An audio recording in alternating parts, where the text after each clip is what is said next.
C'est son commerce qu'il a détruit. Quand il y a tout l'aspect commerce, si on ne fait pas attention, c'est compliqué. Mais c'est pour qui tout ça? Ça prend tout le monde. Je vais vous donner un exemple.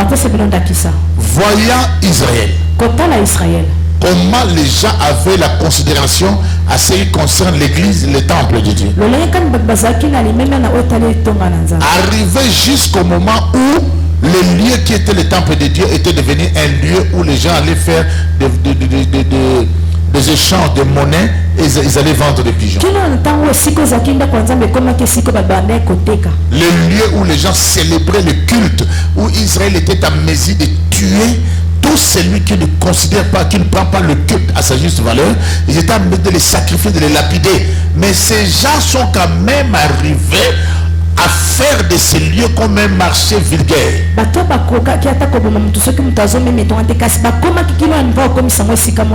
C'est toujours l'aspect du commerce qui combat trop les sacerdoces. Je vais vous dire une chose qui peut vous choquer. Même les gens qui étaient des grands féticheurs de l'époque. Vous allez voir d'autres te dire, je fais mes fétiches, mais je ne fais pas ça pour l'argent. Mais c'est un païen. Vous n'avez jamais vu ça? Il faut faire très attention. Ne sois pas trop amoureux d'argent. Parce que il faut savoir différencier l'argent et maman. Il faut savoir les esprits contre les esprits qui viennent derrière l'argent. Je sais pourquoi je vous le dis. L'orgueil, le sexe, dans la spiritualité, c'est là. Retenez que la spiritualité est un problème de combat. Imposition de pouvoir et de royaume. Qui va enlever le combat spirituel dans les choses de Dieu? Mais celui-là n'a jamais connu Dieu dans sa vie. Il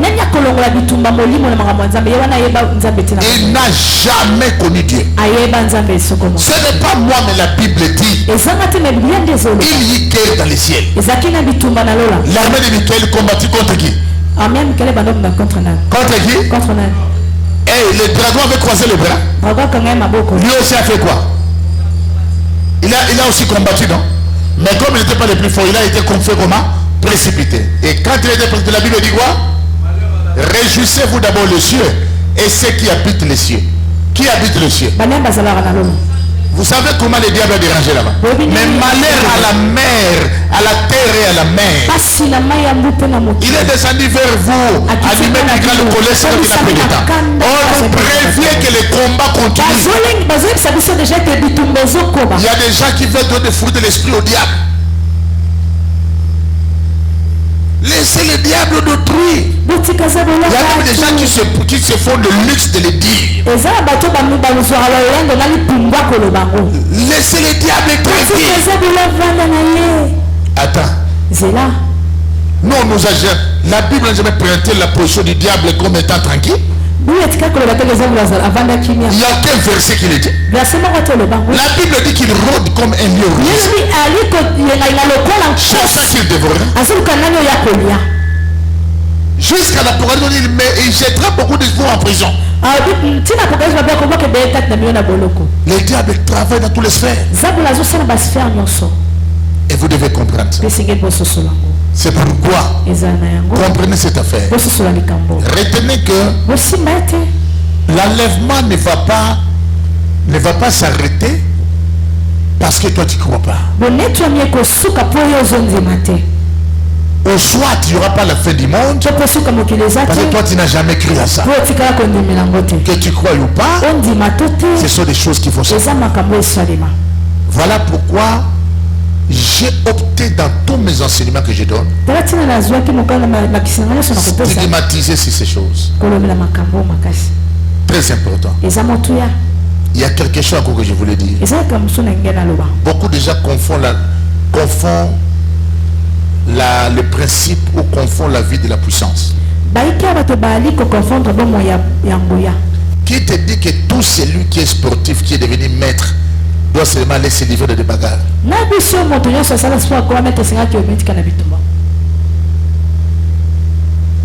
Lorsque l'armée du pays a des commandos, a des soldats formés de rangers, ils manipulent des armes de commandos avancés.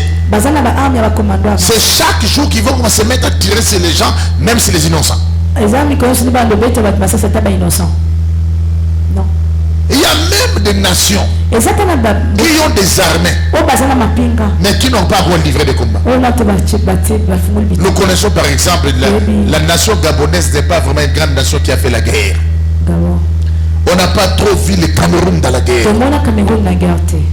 Mais le Congo si, l'Angola si, la Côte d'Ivoire si. On n'a pas trop vu Bénin dans la guerre. Mais est-ce qu'ils n'ont pas de chars de combat? Est-ce qu'ils n'ont pas de lance-roquettes, des armes que vous connaissez, les orchestres Staline et consorts? Attention. Il ne faut pas confondre les choses. L'esprit de la jeunesse, c'est quoi? C'est quelqu'un reçoit la puissance. Il a besoin du spectacle. C'est ce qui arrive. Ça rate dans la vie des gens. Je bénis Dieu parce que nous tous, on est passés par là. Mais Dieu me remettait toujours. Me remettait toujours. Et vous allez voir même dans les services, à un moment donné, il y a des excès de zèle. Des choses qui ne viennent pas plaire au Saint-Esprit, mais qui plaisent plus à la personne qui libère l'esprit. Ne comprenez pas aussi l'évangile de la comparaison. Les païens s'habillent bien. Je dois m'habiller plus que les païens. Vous comprenez le raisonnement comme ça? Et un jour tu risqueras de croire qu'à cause du fait que tu t'es habillé mieux qu'un païen, tu as fait l'œuvre de Dieu. Alors que tu l'as même pas gagné aussi. Il faut faire très attention. C'est pourquoi vous allez voir que le pensée de Christ était différent, comme s'il s'opposait à tout ce que les apôtres faisaient. C'est comme ça, quand tu commences à comprendre ces choses, tu commenceras à devenir sage. Je vous avais dit, pour celui qui est chaud, lui croit que la seule arme pour le combat, c'est la violence, la brutalité, non, il y a des armes qu'on ne fait pas attention. Il y a des combats qu'on peut gagner par la sagesse. Il y a des combats qu'on gagne par la maîtrise de soi. Il y a des combats qu'on gagne simplement parce qu'on est intelligent. N'est-ce pas que David a protégé ses frontières avec les armes, mais Salomon a protégé ses frontières par la sagesse? Hein? Nous, on croyait toujours que, même nous au Congo, on croyait toujours que Mobutu c'était le plus fort. Mais c'est quand Mobutu a quitté l'époque, on a vu que le Congo était grand. On a, je crois, 9 frontières. Donc, il avait une autre technique qui faisait qu'il protège ses frontières. C'était le bon voisinage. Qui est une arme efficace. Des fois, on a besoin plus d'amis que d'ennemis. C'est ça le rêve que commettent beaucoup de gens. Et puis il y a des fois, quand on sort de certains plaisirs intérieurs, on a certains esprits on a un peu l'esprit de vengeance. Tu as vécu un temps là de galère, tu n'avais pas de belles chaussures. Tu dormais dans un endroit bizarre. Mais là, tu as reçu un peu d'ouverture. Vous allez voir des chaussures en croco.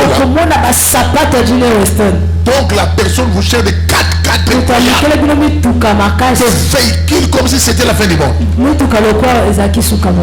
en rentrant trop dans ça, tu risqueras de perdre les vrais objectifs. Et perdre, gaspiller, au fait, gaspiller ta bénédiction à cause de choses comme ça. Je vais vous dire une chose. L'homme spirituel est un père. Tu vas aller au bureau d'un ministre que tu encadres. Il se met à genoux pour que tu pries pour lui. Comprends que tu es un papa. Malgré ses diplômes, l'autre professeur universitaire, mais il prend son intelligence et les soumet sous ton autorité. Mets-toi à ta place. C'est Dieu qui t'a placé.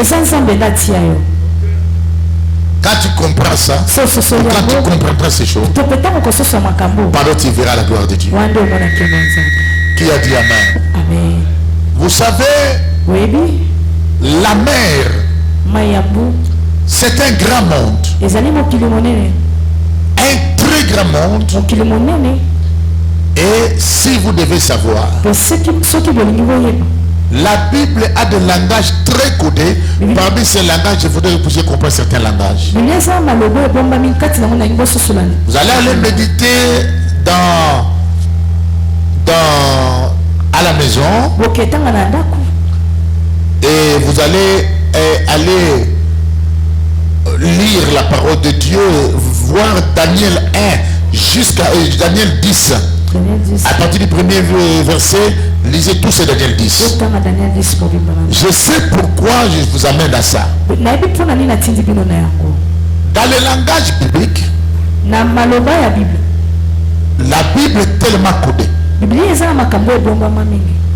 Par exemple, quand on parle du prince de Tyr et du roi de Tyr, il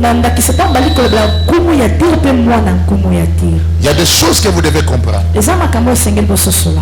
Quand on parle dans des termes comme ça, d'une manière spirituelle, on parle du roi, on fait allusion à la divinité qui est derrière. Mais le prince de Tyr là, c'était maintenant le roi physique de Tyr. C'est pourquoi on dit dans Ézéchiel 28, on dit que toi qui es homme, mais tu te dis que je prendrai la place de Dieu qui est au sein de mer. C'est toi qui te mets. Et puis la Bible précise, toi tu n'es qu'un homme, mais tu prends tes pensées pour la volonté de Dieu, pour le pensée de Dieu. Je sais que tu es ça, tu es intelligent. Là c'est le roi. Écoutez, la ville de Tyr était une ville qui était sous l'influence satanique, mais la force était aux eaux.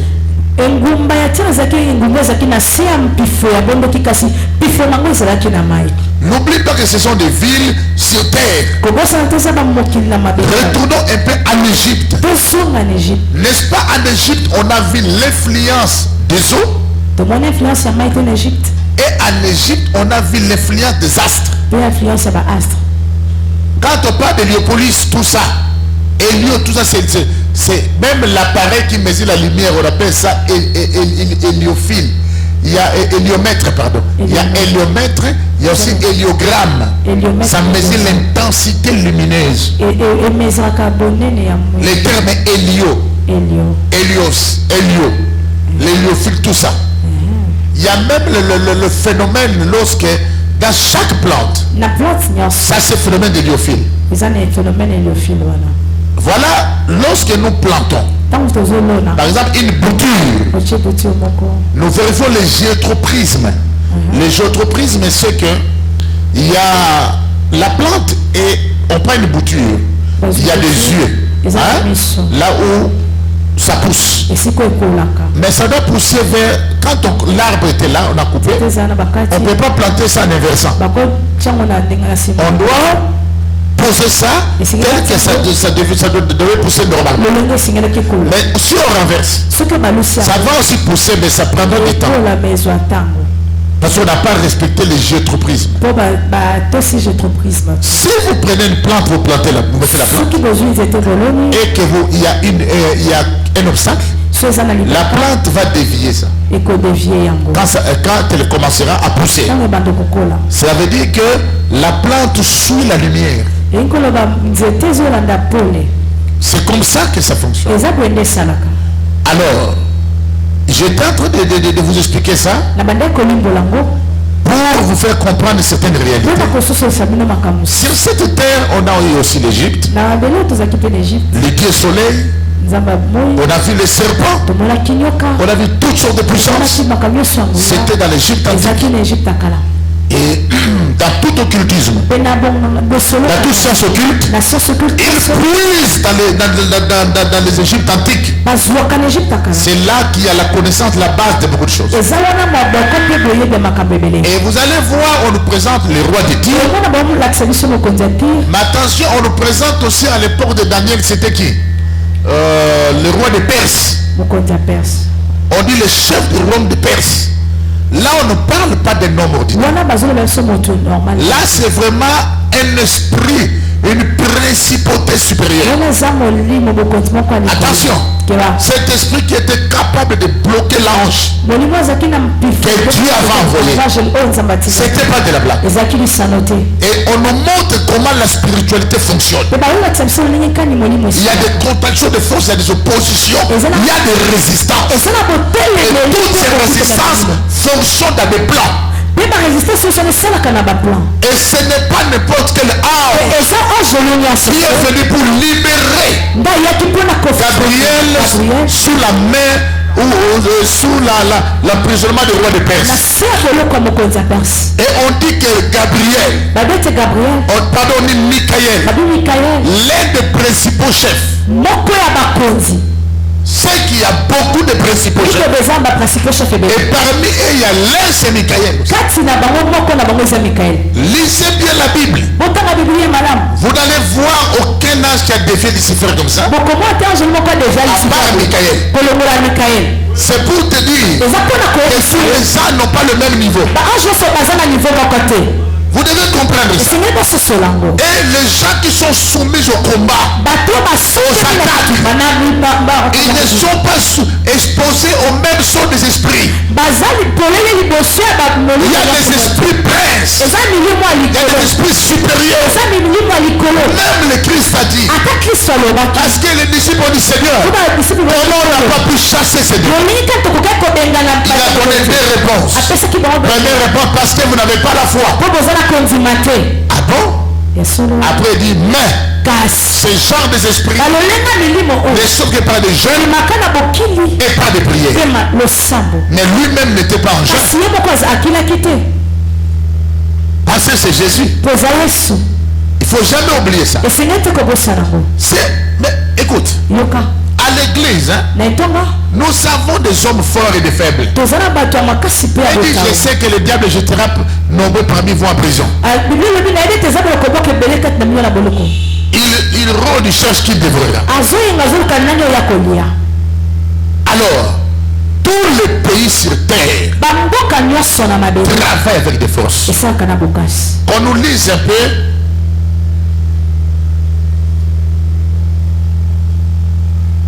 Ézéchiel 32, 1 à 3.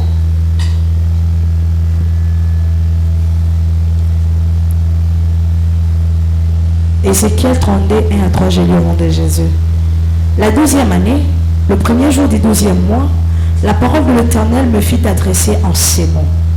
Fils de l'homme, prononce une complainte sur Pharaon, roi d'Égypte. Tu lui diras, tu ressemblais à un lionceau parmi les nations. Tu étais comme un crocodile dans le mer. Tu t'élançais dans tes fleuves. Tu troublais les eaux avec tes pieds. Tu agitais leurs flots. Est-ce que tu comprends que ce sont des langages codés? On nous parle normalement. Souvent, dans la plupart des cas, le crocodile n'est pas trop dans la mer. Il est plus au fleuve. Parce que la mer est salée. Mais l'expression ici est compliquée. On parle de Pharaon là, qui rentre au fleuve. Vous avez vu qu'il y a comme une cohésion entre la mer et le fleuve. Répétez un peu ça.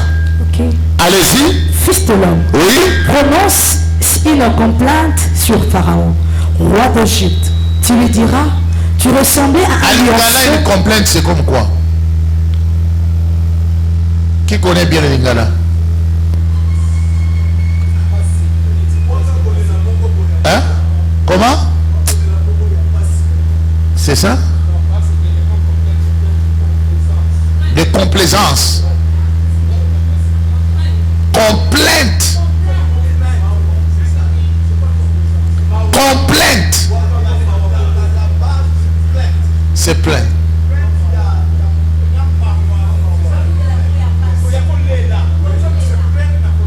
Donc, tu te plains en pleurant sur le pharaon, roi de l'Égypte. Maintenant, il dit au prophète, attention, toutes les prophéties, c'est pourquoi je vous dis qu'on a appauvri la prophétie. Vous savez seulement pour vous dire donner les noms des gens, c'est tout. Alors tous les vies qui prophétisent. Il y a des prophéties en forme de complainte. Il y a des prophéties en forme de sentence. Il y a des prophéties en forme d'oracle. La prophétie est tellement vaste. Mais aujourd'hui, à cause des novices, on réduit la prophétie. Comme si un vrai prophète doit seulement donner le nom de quelqu'un et son adresse. Alors que les gens qui font les mikou d'ici, les gourous là, ils le font aussi.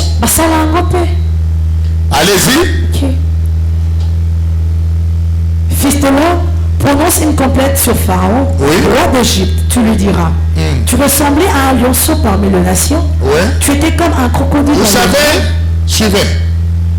Il ressemblait quoi? Il ressemblait à un crocodile dans le mer. Non. Un lionceau, pardon. Je voudrais que vous parlez de langage codé.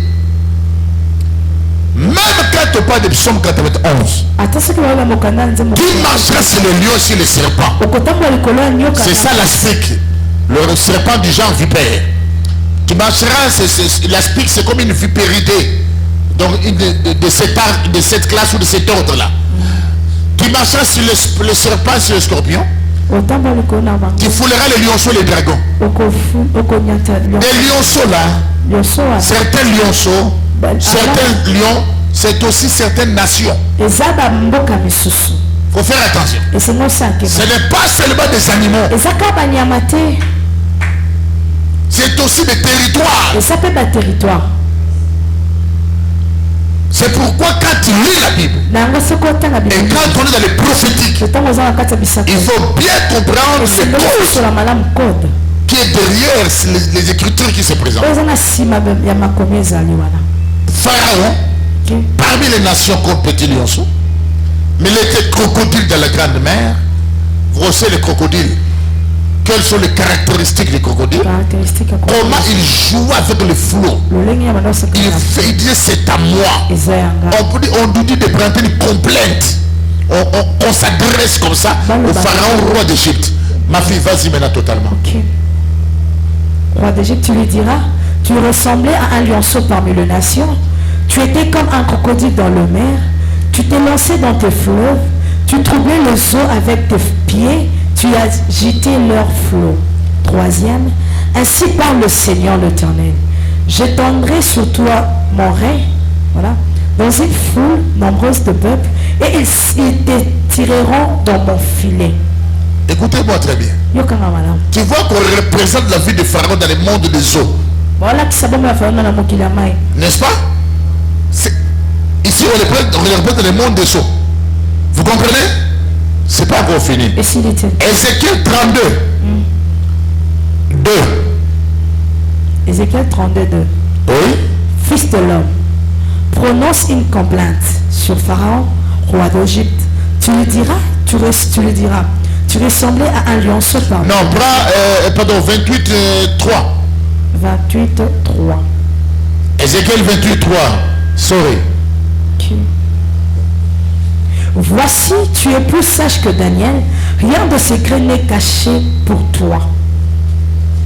Amen. Amen. Écoutez-moi très bien.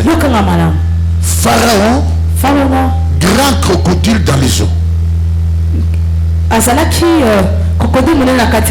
Il joue avec les flots. Mais pourquoi Dieu il envoie Moïse en Égypte et Moïse va frapper le Nil. Frapper le Nil. Pourquoi? Il a changé le fleuve Nil. Est-ce que vous savez que le Nil était aussi l'une des divinités en Égypte? Et les gens adoraient le fleuve Nil. Et le fleuve Nil avait englouti des grands sacrifices. Paf! Frappé, Nil est devenu sang. Est-ce que vous savez que pour que Dieu fasse sortir Israël de l'Égypte, il avait affaibli les diables de tous les sens? Parmi les plaies là, il était en train de renverser chacune de ses colonnes. Il a affaibli le Nil. Il a affaibli telle chose. Il a affaibli la poussière de ses repas. Il a affaibli telle chose. Il affaiblissait jusqu'à ce qu'il a fini par séparer la mer. Lorsqu'on n'a pas dominé la mer, on aura des problèmes. Dans les sacerdoces, nous avons le pouvoir d'aller sur la terre, sous la terre, dans la mer. Il y a des certaines bénédictions. Tant que la mer ne sera pas vaincue, ça ne sortira pas. Écoutez, même certains combats que nous vivons, c'est par la puissance de la mer. Allons-y lentement. Allons-y. Prenez-moi Psaume 18. Psaume 18. Psaume 18.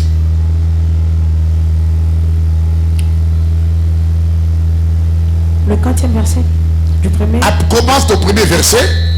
Au chef de chambre. Je vais d'abord vous expliquer quelque chose ici. Hein? Lui va lire ces psaumes. Je vais vous dire pourquoi David a fait ces psaumes. Pourquoi ces psaumes avaient été faits. Et pourquoi il y a eu tout ça. Allez-y. Au chef de chantre du serviteur de l'Éternel, de David, qui adressa à l'Éternel les paroles de ses cantiques. Lorsque l'Éternel l'eut délivré de la main de tous ses ennemis et de la main de Saül, il dit: Je t'aime, ô Éternel, ma force.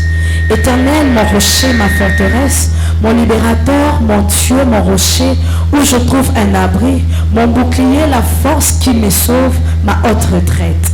Je m'écris: loué soit l'Éternel, et je suis délivré de mes ennemis. Le lion de la mort m'avait environné. Suivez, qui dit ça? David, il dit quoi? Le lion de la mort m'avait environné, et le torrent de la destruction m'avait épouvanté. Il y a deux choses qu'il parle. Le lion de la mort qu'il avait épouvanté, et le torrent de la destruction. Allez-y. Le lien du sépulcre m'avait entouré. Il parle de lien de sépulcre. Donc la mort était devant David. Et vous allez voir comment est la puissance de la mort. Je vous ai dit, même au jour, il y a des forces de mort graves en connexion avec les abîmes et les séjours de mort. Allez-y. Vous allez arriver. On va arriver ensemble. Comment? Le lien de sépulcre m'avait entouré. Oui. Le filet de la mort m'avait surpris. Le filet de la mort l'avait surpris.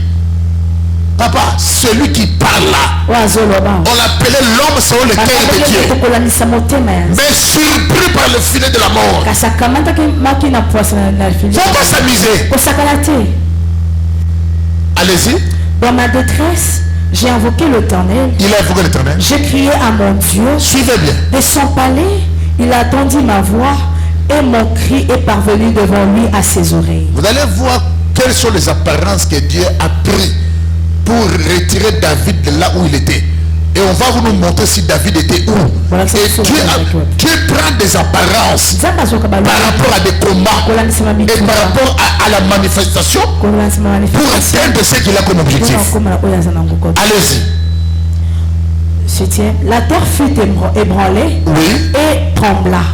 Les fondements de montagne frémirent et ils firent ébranler parce qu'il était irrité. Dieu est irrité parce que David l'a invoqué. Il a été irrité. Allons-y maintenant. Il s'élevait de la fumée dans ses narines Dieu vous prend une forme, même si toi si tu le vois, tu ne vas plus l'adorer. Tu vas changer tes paroles. Quand il appelle tendre père, je vais l'appeler rigide père. Parce qu'il n'avait pas l'aspect tendre. Qu'est-ce qui sortait de ses narines? Allez-y. Allez-y, qu'est-ce qui sortait de ses narines? Il s'élevait de la fumée dans ses narines. Regardez. Ce sont les narines de Dieu. Allez-y. Qui est dans ses narines? Voilà, dans le comité, il y a au moins une année. T'as pas encore vu. Au moins allez-y. Et un feu dévorant sortait de sa bouche. Un feu dévorant sortait de sa bouche. Allez-y. Il en jaillissait de charbon embrasé. Des charbons embrasés qui jaillissent. C'est Dieu qui a cet aspect-là. Toi, tu invoques quel Dieu, toi? Oui, ton ministère de prophète, tu invoques Dieu. Attends. Nous, il y a des combats, on a besoin de ces dieux-là. Où des charbons de feu jaillissent de sa main. Aujourd'hui, on va pas de paix d'état là. On doit toucher un peu cette dimension-là. Amen. Amen. Amen. Amen. N'est-ce pas mon Seigneur et notre Seigneur? Allez d'abord. Là, on va revenir pour David. Il abaissa les cieux. Dieu a abaissé les cieux. Et il descendit. Hein? Il abaissa les cieux et il descendit. Attends. Dieu a les capacités de baisser les cieux. Raccourci. Paf. Opération raccourci. Nous chantons Amen. Il a baissé les cieux. Dieu nous prend de formes inhabituelles. Seulement sur les formes inhabituelles de Dieu. Un sacerdotal doit s'habituer à des formes inhabituelles de Dieu. Parce que tu n'es pas cet homme. Il y a des interventions de Dieu. Quand Dieu va venir, il n'aura pas un aspect ordinaire. Ça sera inhabituel. Prépare-toi, il apparaît sur l'habitude de Dieu. Dieu veut t'amener dans une autre dimension. Allez-y ma fille. Il y avait une épaisse nuée sous ses pieds. Une épaisse nuée sous ses pieds. Il était monté sur un chérubin. Dieu est monté sur un chérubin. Et il volait. Hein? Et il volait. Comme Dieu sur un chérubin. C'est chérubin avec quelle forme? Il y a des chérubins. Ils ne sont pas des chérubins ordinaires. C'est le moyen de transport de Dieu. Dieu monte sur le chérubin. C'est quel chérubin? Est-ce que les gens qui disent connaissent Dieu, c'est gens connaissent Dieu? On nous a bloqués par la religion. Nous présenter un Dieu trop humaniste. Un Dieu trop ordinaire. Hey! C'est pas fini. Tu vas voir. Allez-y. Ok. Et il volait. Il planait sous les ailes du vent. Il planait sur les ailes du vent. Il faisait de ténèbres sa retraite. Aïe! Dieu fait des ténèbres sa retraite. Il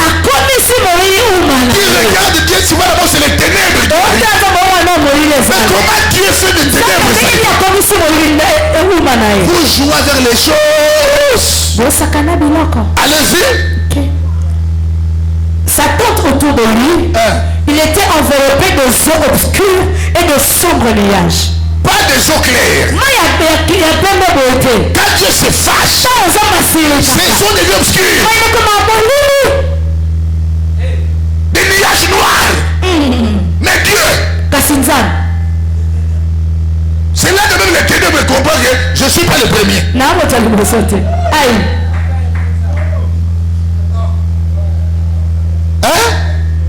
De l'eau obscure, continue. Voilà. Des eaux obscures et de sombres nuages. Des sombres nuages. Nous on voyait la nuée qui couvrait toute blanche. Mais là, opération sombre nuage. Sombre nuage. Parce que Dieu a fait son fils, le lien de la mort, l'a lié. Il prend l'aspect noir. Il prend l'aspect tenant compte de ce qu'il a fait. L'affaire, pourquoi se transformer en serpent? Dieu avait affaire à Égypte. Dieu prend la forme tenant compte de réalité. Il n'est pas esclave de tes limites, Yaya. enfants. Les gens s'amusent. Allez-y. De la splendeur qui le précédait, s'échappait le nuée. Écoutez, de la splendeur qui le précédait, s'échappait le nuée. S'échappait le nuée. L'encens de la grêle et de charbon de feu. Des grêles de charbon de feu. Allez-y. L'Éternel tourna dans les cieux. Il tourna dans les cieux. Le Très-Haut fit retentir sa voix. Il fit retentir sa voix. Voilà d'abord l'aspect. Mais là, il tourna, il fit retentir sa voix. Allez-y. Avec la grêle et le charbon de feu. La grêle et le charbon de feu. Il lança ses flèches et dispersa mes ennemis. Il lança quoi? Ses flèches. Toi, tu vois seulement Dieu avec l'épée. Je te présente un Dieu avec des flèches. Dites amen bien. Amen. Il lança aussi des flèches. Parce que j'ai vu des gens qui ont prêché. La flèche n'est pas là. Dieu n'a pas de flèche. Dieu a des flèches. Il lança ses flèches. Et disposant mes ennemis. Maintenant, suivez, allez-y encore. Okay. Il multiplia le coup de la foudre et le mit en déroute. Il multiplia le coup de foudre. Il a perturbé les ennemis. Continue. Le lit des eaux apparut. Attention. Qu'est-ce qui est apparu? Les lits des eaux. Les lits des eaux. Les lits des eaux. Quand tu interviens, le peuple voit le lit des eaux. Quand il a intervenu contre l'Égypte, la mer n'était pas séparée. Le peuple qui a traversé n'a pas marché sur le lit des eaux. Maintenant, ça c'était pour le temps de l'Égypte là. Maintenant pour David, le lit des eaux est apparu. Mais David vit sur la terre. Il est combattu sur la terre. Mais pourquoi quand tu interviens contre la mort, c'est le lit des eaux qui apparaît? Écoutez ce que David dit. Allez-y. Okay. Le lit des eaux apparu. Le fondement du monde fut découvert. Le fondement du monde fut découvert. Par ta menace. Par ta menace. Oh Éternel. Que Dieu menace un peu là. Par le bruit du souffle. Par le bruit du souffle et de tes narines. Le bruit du souffle de ses narines. Papa, menace. Allons-y. Il étendit sa main d'en haut. Il me saisit. Il me saisit. Il me retira de grandes eaux. Il me retira où d'où? Des grandes eaux. David était où? Apparemment il était où? Mais il avait les lieux de la mort. Sa vie était déjà où?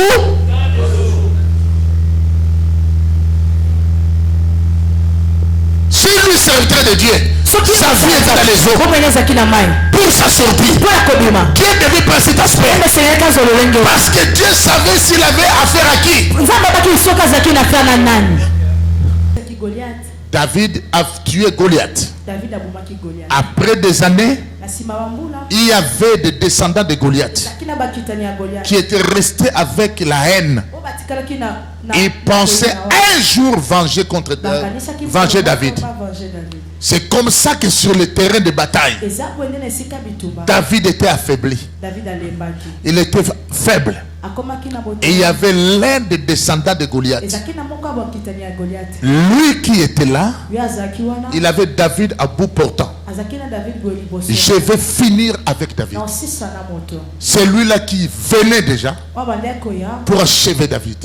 Et heureusement que l'un des fils que David a formé, il avait vu ça. Il s'est interposé entre David et les descendants de Goliath. Il a tué cet homme. Et il a dit à David ceci: tu ne monteras plus dans les champs de bataille. Toi, tu veux que la lampe d'Israël puisse s'éteindre. Si on te tuait ici, la lampe d'Israël allait s'éteindre. Maintenant, David, après ça, c'est là qu'il a fait ce psaume. La réalité qu'on a vue, c'est ce que je vais vous relater. Mais dans le spirituel, David était dans les eaux. Je vais les expliquer. Lorsque Goliath affrontait David, n'est-ce pas qu'il a maudit David par ses dieux? N'est-ce pas? De deux. Vous savez que l'épée de Goliath, c'était des épées qui avaient été forgées par des cérémonies. Et on fait des cérémonies. Les épées, d'autres épées des héros portaient des noms. Et on dédiait des épées à des divinités. Et la valeur d'une épée de guerre dépend du nombre de massacres et du sang que l'épée a fait couler.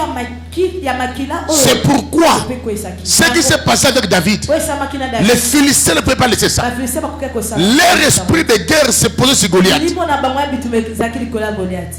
David, c'est avec la pierre qu'il a fait tomber Goliath.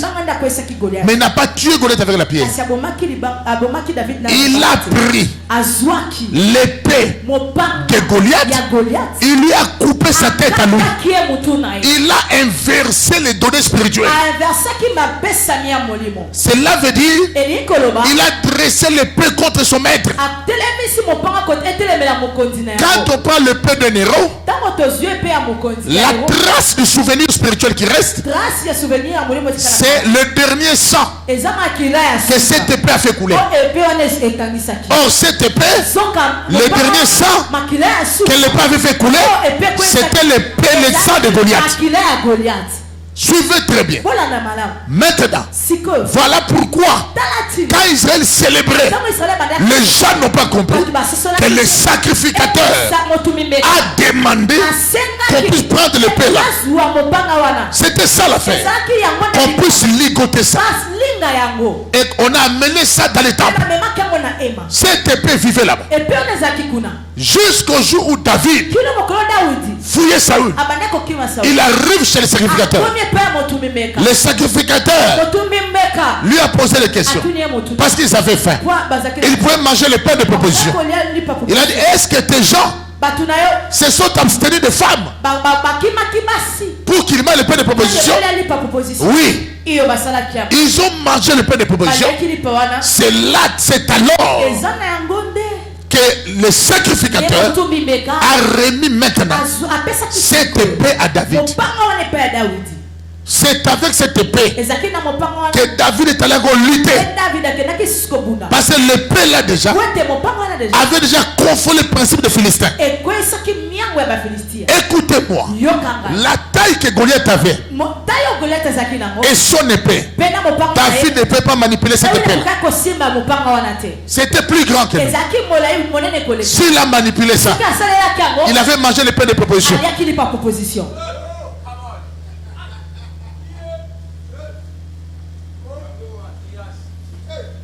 David avait mangé l'épée de proposition. L'épée c'est quoi? L'épée c'est quoi? L'épée aussi c'est quoi? Et bien là, l'épée c'est le corps. L'épée c'est la parole. L'épée c'est quoi? Ah bon? Mais là, elle a pris l'épée de proposition. Parce que David, on ne pouvait pas manger l'épée de proposition, on est lévite. Mais David était prophète. Plus que lévite. Il avait l'accès. Il a pris cette épée. Il a commencé à utiliser sa main. David a massacré avec ça. Ces gens ne pouvaient pas. Depuis tout le temps, il faisait des cérémonies. Des cérémonies. Des cérémonies. Jusqu'à il mettait David dans des imprécations. Dans des bouteilles. Sous eau. Les choses mystiques n'ont pas commencé aujourd'hui. Quand les gens ont des matchs, ils attachent les gens sous eau. Quand les gens veulent te bloquer, ils prennent ton nom. Ils avancent dans le monde des ténèbres. Même David, sa mort avait été arrêtée par rapport à des divinités. Comment il va me dire Dieu vient de me retirer de grandes eaux? C'est comme ça. Est-ce qu'il y a quelqu'un qui a été plus mystérieux dans les combats de guerre comme David? Écoutez les gens des gens qu'il a eu. Quelqu'un qui va prendre une lance qui lance, ça tue directement 300 personnes, 800 personnes. Quelqu'un qui prend une épée, l'épée jusqu'à ce que sa main devienne lasse, mais l'épée continue à tuer. David avait des vaillants comme ça. On a eu des équipes de guerre avec Dieu, mais on n'a jamais vu la manifestation angélique dans la guerre comme c'était le cas de David. David a expérimenté des choses.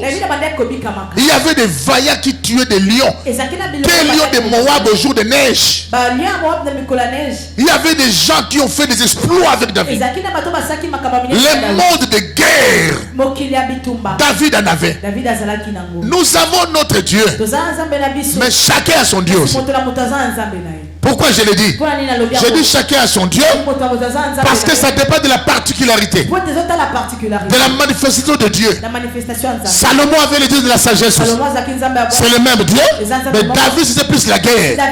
L'apparence que Dieu a pris là pour livrer David aux eaux, on n'a pas vu ça souvent. Mais parce que David, lui là c'était un homme de guerre. Voilà excellent ministre de Dieu. Je vous parle des eaux, l'église, le monde pharaonique, le monde des eaux. C'est le monde qui domine aujourd'hui, qui règne sur nous. Alors rapidement, parce que je vais m'arrêter, psaume 136. Si vous lisez psaume 136, si je commence à vous dire, quand on dit, bon, lis un peu. Psaume 136. Commencez pour le premier verset rapidement. Louez l'Éternel, car il est bon, car sa miséricorde durera toujours. Oui. Louez le Dieu des dieux, car sa miséricorde durera toujours. Nous répondons toujours que sa miséricorde durera toujours. Nous on va commencer à répondre comme ça. Toi maintenant tu dis c'est que. Okay.